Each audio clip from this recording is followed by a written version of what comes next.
Hello children, I welcome all of you in today's English session. We are on page number 6 in textbook, English textbook page number 6. Lesson number 5, The Story of Sindbad the Sailor. Lesson number 5, The Story of Sindbad the Sailor. Now we are going to read this lesson. The story of Sindbad and his 7 fantastic voyages appears in the huge collection of stories, the Book of 1001 Nights, or the Arabian Nights.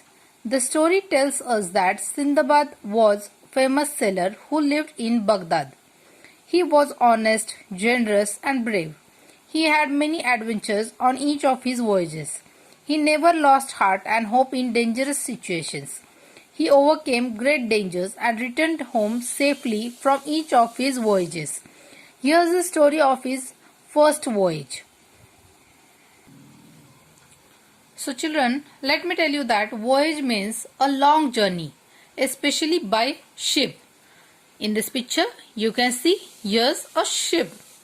So this is his story of first voyage of his first ship journey.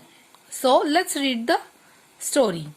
Sindbad sailed with a company of merchants on a big ship. From time to time, they stopped at various ports. They sold their merchandise and bought new things to trade. One day, when their ship was sailing smoothly across the sea, they spotted a small island at a distance. Children, here is a spelling of island, I-S-L-A-N-D. In this word, S is silent, so we spell it as island. They spotted a small island at a distance. They had not seen land for many days and felt both surprised and happy to see the island. They sailed close to the island.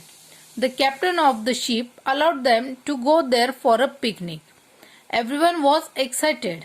On this island, they strolled around, sang and danced.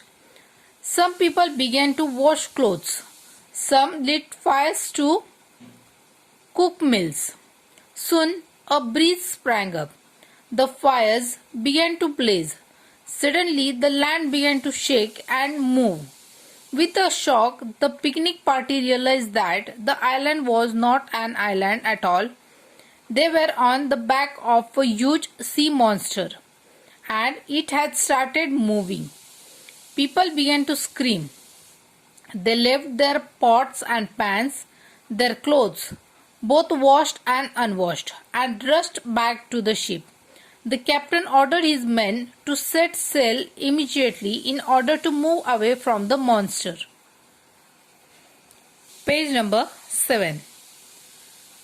The sea monster plunged deep into the sea. Many of the people managed to climb aboard the ship, but many sank into the sea with the so-called island. Sindbad alone did not drown in the sea, but he could not reach the ship. He saw his sailing far, far away. He was now at the mercy of the waves, being tossed here and there. He clung to a piece of wood and somehow managed to keep afloat. He spent the night alone at sea. When the next day dawned, Sindbad was happy to see that he had floated near an island, a real big island. He could see hills and woods and trees at a distance. Though he was extremely tired, he swam to the shore with all the strength that he could muster. Exhausted and hungry, he lay on the sand for some time. Then again he made an effort and began to walk inland towards the shady fruit trees that he could see at a distance. Luckily, this was a time when the king of that island sent his horses to the seashore with the grooms. The grooms saw Sindbad and gave him food and drink.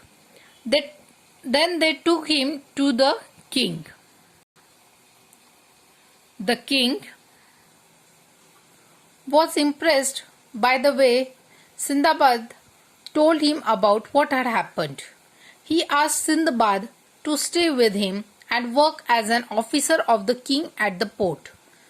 Sindbad stayed there for few days, learning a lot from the king and the people on the island, and in turn telling them about the other cities and ports that he had visited. At the port, Sindbad often made inquiries about any ships coming from or going to Baghdad, but no such ship ever came to that port.